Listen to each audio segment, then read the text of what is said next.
People say London's a rude place, but I don't think it is, because the other day I had the politest mugger I've ever had. So I was a victim of a very friendly, violent crime.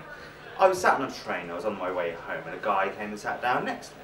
And straight away, obviously, I know I'm in trouble, because no human being would ever sit down next to another human being on public transport, if not if it could possibly be avoided. So he sits down next to me, and he says, "Hey mate, that's a nice phone you got there." I think, great, you know, what a nice way to start a robbery, with a compliment.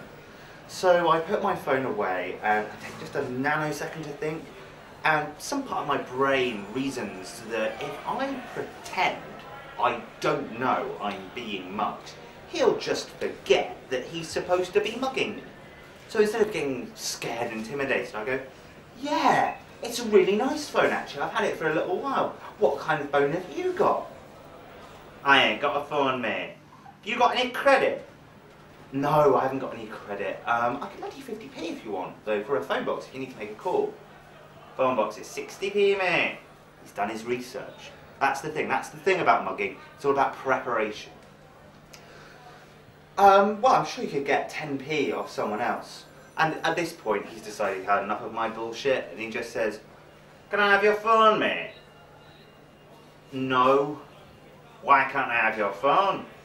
Which kind of threw me, because I'd really thought about it before that. I knew that I didn't want to give him my phone, but at the end of the day, he was going to get a lot of enjoyment out of it too, possibly in the short run, a lot more than I would.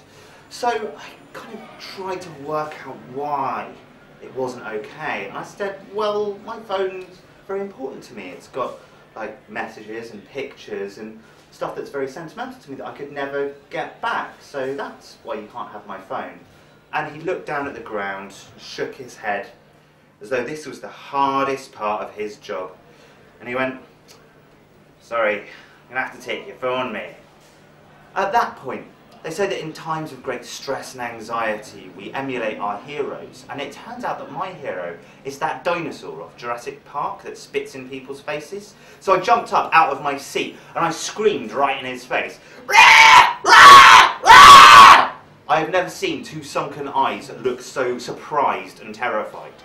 At that point, I look round at the rest of the carriage and I realise there are 40 or so like middle-class, elderly people looking at me like a beaker out of the Muppets.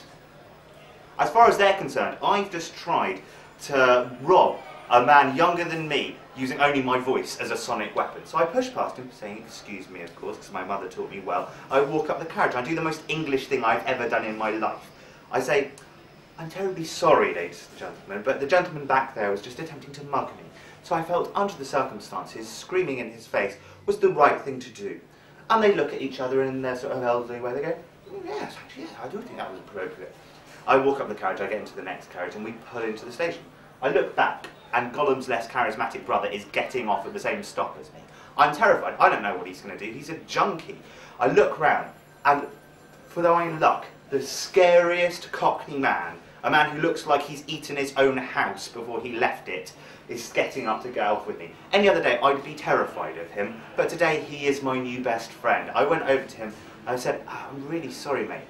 A guy back there just tried to mug me. I was wondering if I could walk across the platform with you." He just said, "Whatever." I walk across with him, talking very loudly to make it clear that we've known each other for a long time and we get on great. I get to the other side, and I feel so much happiness and relief.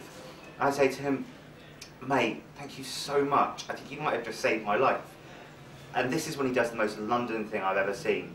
He goes, "Whatever," and walks off. So who says London's not a friendly place?